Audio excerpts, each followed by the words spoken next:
नमस्कार दोस्तों। तो चलिए आज की क्लास शुरू करते हैं। दोस्तों, यदि आप यूपी पुलिस या किसी अन्य एग्ज़ाम की तैयारी कर रहे हैं तो आप हमारे चैनल को सब्सक्राइब कर लीजिए।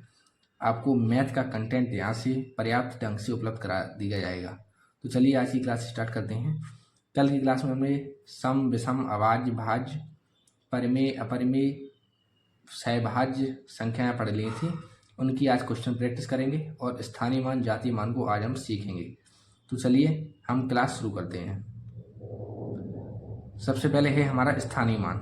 स्थानीय मान क्या होता है? अगर स्थानीय मान को हम एग्जाम्पल से समझेंगे तो अच्छा समझ में आएगा। तो चलिए स्थानीय मान समझते हैं। सबसे पहले स्थानीय मान होता क्या है इसके उदाहरण से समझेंगे।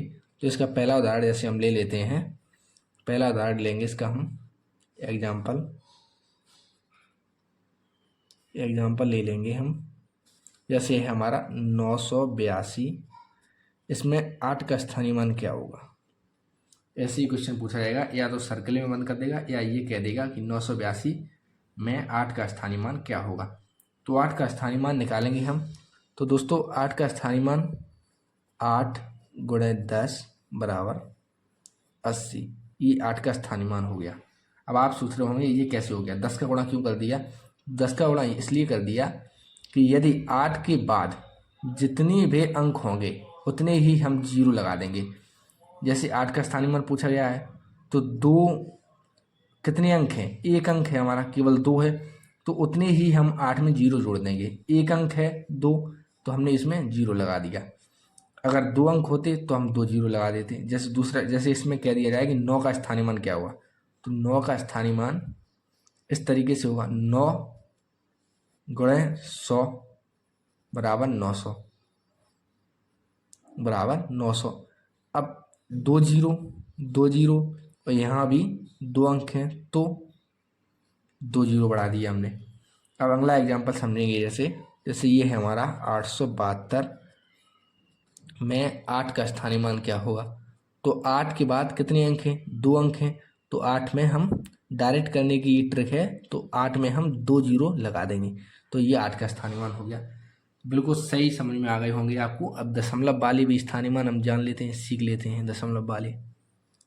दशमलव वाले स्थानीय मान जैसे है हमारा एक एग्जाम्पल 542.99, इसमें 9 का स्थानीय, इस वाली 9 का स्थानीय मान कितना होगा? तो अब हम क्या करेंगे, इसमें 0.9 कर देंगे। ये कैसे कर दिया? तो इसका मतलब ये है कि ये 0.9, ये भी पॉइंट, ये 9, एक भी अंक इधर नहीं है तो हमने एक भी अंक नहीं लगाया, ये दशमलव का दशमलव लगा दें। यदि इस 9 का कह दिया जाता तो कुछ इस प्रकार से निकल जाता 9 0.9 के बाद कितने अंक हैं? एक अंक है तो हमने जीरो लगा दिया और पॉइंट वैसा का वैसा ही लगा रहेगा। आशा है आपको समझ में आ गया होगा। एक और एग्जाम्पल के माध्यम से समझेंगे हम। जैसे है हमारा 706.52 में 2 का स्थानीय मान कितना होगा। तो 2 का स्थानीय मान मैंने आपको बताया 0.02 हो जाएगा। कैसे हो जाएगा कि एक जीरो है, केवल एक जीरो, एक अंक है तो एक जीरो लगा देंगे हम। बिल्कुल समझ में आ गए होंगे आपको, ऐसी आशा करता हूँ। अब जातीय मान देखते हैं। तो जातीय मान क्या है? जातीय मान को बहुत ही बेहतरीन ढंग से समझेंगे। जातीय मान की एक परिभाषा हम याद रखेंगे। क्या है परिभाषा? किसी भी संख्या का, परिभाषा है इसकी, किसी भी संख्या का उसका वास्तविक मान, किसी भी संख्या का उसका वास्तविक मान जातीय मान या अंकित मान कहलाता है। तो बिल्कुल आपको क्लियर हो गया होगा। किसी भी संख्या का उसका वास्तविक मान, अंकित मान हमारा कहलाता है। इसके उदाहरण देखेंगे। उदाहरण जैसे है हमारा पहला 972 में 7 का जातीय मान कितना होगा। तो 972 में 7 का जातीय मान कितना होगा? मैंने बताया किसी भी संख्या का उसका वास्तविक मान जातीय मान कहलाता है। तो ये 7 है तो 7 का वास्तविक मान 7 ही होगा, तो ये इसका जातीय मान हो गया। 9 का कह दिया जाता तो 9 का जातीय मान 9 हो जाता। 2 का कह दिया जाता तो 2 का जातिमान 2 हो जाता। बिल्कुल समझ में आ गया होगा आपको। अगला उदाहरण देखिए।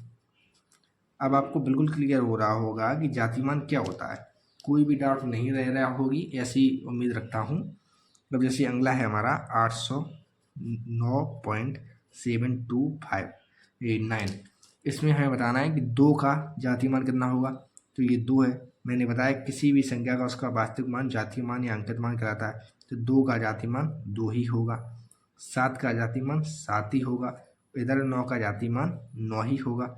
आपको जातीय मान बिल्कुल समझ में आ गए होंगे, स्थानीय मान और जातीय मान। एक बार फिर से देखेंगे स्थानीय मान क्या होता है। 982 में हमने 8 का स्थानीय मान निकाला, तो 8 के बाद एक अंक है तो हमने एक जीरो लगाकर इसको सॉल्व कर दिया। ऐसे ही 9 के बाद 2 अंक है तो हमने 2 जीरो लगाकर सॉल्व कर दिया। इधर देखेंगे 542.99, इसमें 9 का स्थानीय मान निकालेंगे हम, इस वाली 9 का, तो 9 के इधर एक भी अंक नहीं है, सिर्फ पॉइंट है तो हमने पॉइंट लगा दिया। और 9 इस वाली 9 के इधर एक अंक है तो हमने एक जीरो लगाकर पॉइंट लगा दिया। आशा है समझ में आ गया होगा बिल्कुल। अब हम कल के क्वेश्चन सम विषम पूर्ण संख्याएं अपूर्ण संख्याएं सभी संख्याएं जो हमने कल बताई थी उनकी हम क्वेश्चन प्रैक्टिस कर लेते हैं, और स्थानीय मान जातीय मान के भी क्वेश्चन प्रैक्टिस हम कर लेंगे। तो चलिए हम क्वेश्चन स्टार्ट करते हैं। ये है हमारे क्वेश्चन, जैसे क्वेश्चन है ये हमारे, जैसे हमारा पहला क्वेश्चन है, निम्नलिखित में से कौन सी प्राकृतिक संख्या है। मैंने प्राकृतिक संख्या बताई थी आपको कि कहाँ से स्टार्ट होती हैं। 0 प्राकृतिक संख्या नहीं होती है, 1 से लेकर अनंत तक सभी संख्याएं प्राकृतिक संख्या हैं। तो हमारी इसमें 1 है, जो करेक्ट आंसर होगा वो 1 होगा, ऑप्शन सेकंड वाला सही होगा। कि निम्नलिखित में से कौन सी प्राकृतिक संख्या है। प्राकृतिक संख्या कौन कौन सी होती हैं, 1 2 3 4। यदि आपको नहीं पता है तो आप पुरानी वाली इससे पिछली क्लास आप देख सकते हैं। बिल्कुल मैंने विगतवार लिखा है, बिल्कुल आपको समझ में आ जाएगा कि प्राकृतिक संख्या सम विषम ये संख्या क्या होती हैं। आपको एक भी क्वेश्चन नहीं छोड़ना है, आप प्रत्येक क्वेश्चन इससे कर पाएंगे, इन्हीं से क्वेश्चन मिल जाएगा। ये बहुत ही इंपॉर्टेंट क्वेश्चन है। अगला क्वेश्चन देखिए, सबसे छोटी पूर्ण संख्या। मैंने बताई थी कि 0 से लेकर अनंत तक सभी संख्याएं पूर्ण संख्या होती हैं। तो 0, तो सबसे छोटी पूर्ण संख्या 0 होगी हमारी, क्योंकि 0 से ही स्टार्ट ही होती है हमारी पूर्ण संख्या। तो 0 हो गया इसका answer, option D. Question number 3 देखिए, सबसे छोटी अभाज्य संख्या।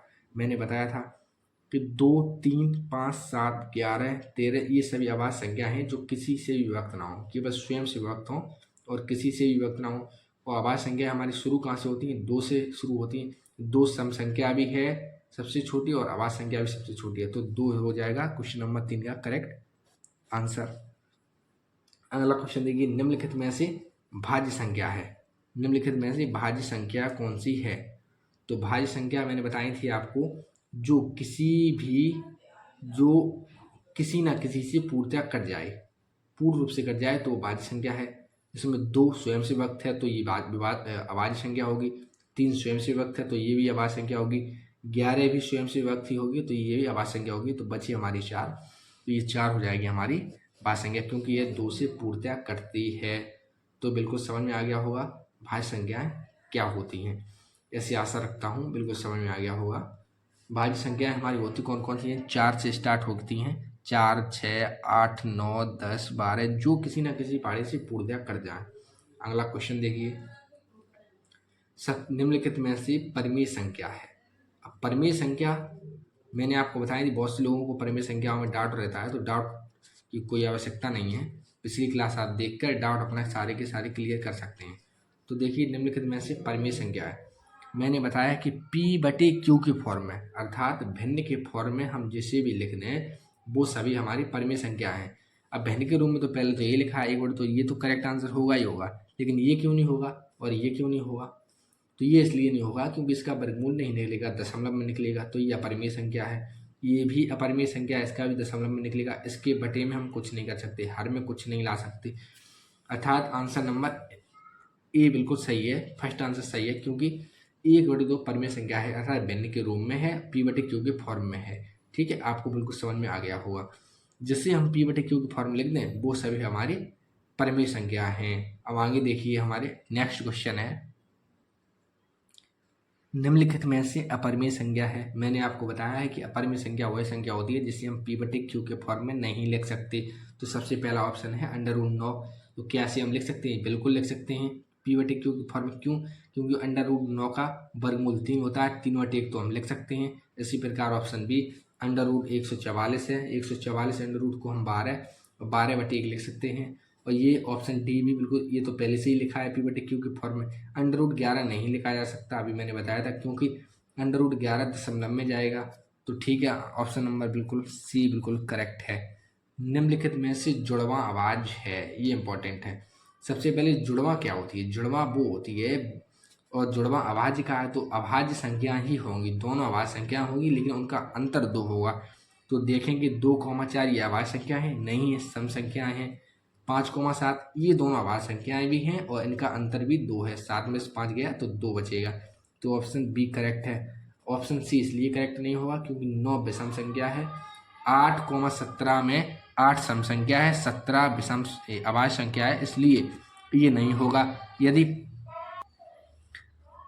अगला क्वेश्चन है, यदि परिमेय संख्या का गुणा अपरिमेय संख्या में कर दें तो क्या प्राप्त होगा? मैंने आपको कल ही बताया था कि परिमेय का गुणा किसी भी अपरिमेय संख्या में होगा तो वो अपरिमेय ही बन जाएगी। तो ऑप्शन बी बिल्कुल सही होगा। क्वेश्चन नंबर नेक्स्ट देखिए, 92,871 में 2 का स्थानीय मान चाहिए। तो मैंने बताया था 2, इसके बाद कितने अंक हैं? 1 2 3, तो उतने ही जीरो लगाएंगे 2 के बाद। तो इसमें 2 जीरो है, नहीं होगा। इसमें 2 के बाद 3 जीरो हैं, 1 2 3, ये ही सही आंसर होगा क्योंकि इसमें 3 जीरो है। ये क्यों नहीं होगा? क्योंकि इसमें 4 जीरो हैं और इसमें 1 जीरो है, ये नहीं मान होगा। अगला क्वेश्चन देखिए, 2992 में 9 का स्थानीय मान क्या होगा? तो 9 2 2 हैं, तो 2 2 ऑप्शन भी रखे हैं, तो 9 का स्थानीय मान हमें चाहिए। तो पहले वाली 9 का तो 900 हो गया क्योंकि 2 अंक है, और दूसरे वाली 9 का 90 हो गया। तो 900 और 90 जिसमें भी होंगे वही सही आंसर होंगे। तो 900 और 90 पहले में ही है, तो ये सही आंसर है। इसमें 90 और 9 4 है, इसमें 90 9, इसमें 9 और 99, तो ये सही नहीं होंगी। 4482 में 8 का जातीय मान कितना होगा? तो 8 का जातीय मान मैंने आपको बताया, किसी भी संख्या का उसका वास्तविक मान जातीय मान कहलाता है। तो 8 का जातीय मान 8 ही होगा, ये नहीं होंगे। अब नेक्स्ट क्वेश्चन है हमारा 4482.54 में 5 का स्थानीय मान क्या होगा? आपको 5 का स्थानीय मान चाहिए, ये रहा 5। तो 5 के इस साइड, 5 के जो दशमलव लगाया उस साइड देखिए, क्या एक भी अंक है? नहीं है। दशमलव के बाद सिर्फ 5 ही है, तो 5.5 ही इसका आंसर हो जाएगा। तो ऑप्शन नंबर सी बिल्कुल करेक्ट होगा। 50 इसलिए नहीं होगा क्योंकि हमको दशमलव लगा है, 5 इसलिए नहीं होगा क्योंकि दशमलव इसके बाद लगा है, और ये हो जाएगा, ये तो बिल्कुल ही नहीं होगा। 9287.598 में 8 का जातीय मान कितना होगा? तो ये वाले 8 का जातीय मान पूछा है, तो 8 का चाहे ये पूछे चाहे ये पूछे, मैंने बताया सभी का वास्तविक मान जातीय मान होता है, तो 8 का जातीय मान दोनों का 8 ही होगा। अगला क्वेश्चन देखिए, निम्नलिखित पूर्णांक संख्या। पूर्णांक संख्या मैंने बताई है, चाहे धनात्मक हो या ऋणात्मक, लेकिन लिखी पूरी हो। पूरी दशमलव में नहीं होनी चाहिए, ना ही बटे में होनी चाहिए। यदि बटे में हो तो दशमलव में आंसर नहीं आना चाहिए। तो 3.4 ये तो दशमलव में है, 8/5 इसे सॉल्व करेंगे तो ये दशमलव में, -4 ये दशमलव में नहीं है, तो यही आंसर होगा। अगला क्वेश्चन देखिए, निम्न में से अपूर्णांक है। अपूर्णांक जो पूरी ना हो, पूर्णांक ना हो, जिसमें 8 पूर्णांक है, 7 पूर्णांक है, 2 भी पूर्णांक है, 2.8 पूर्णांक नहीं है, तो यही सही आंसर होगा। आशा करता हूँ दोस्तों कि आपको यह क्लास बेहतरीन लगी होगी। तो आगे कल हम पढ़ेंगे, नेक्स्ट टॉपिक पढ़ेंगे कल हम। तो आप मेरी वीडियो को लाइक करें और चैनल को सब्सक्राइब जरूर कर दें, आपको ऐसी ही वीडियो मिलती रहेंगी। मज़ा ज़रूर आ गया होगा, ऐसी मैं आशा रखता हूँ। धन्यवाद। जय हिंद, जय भारत।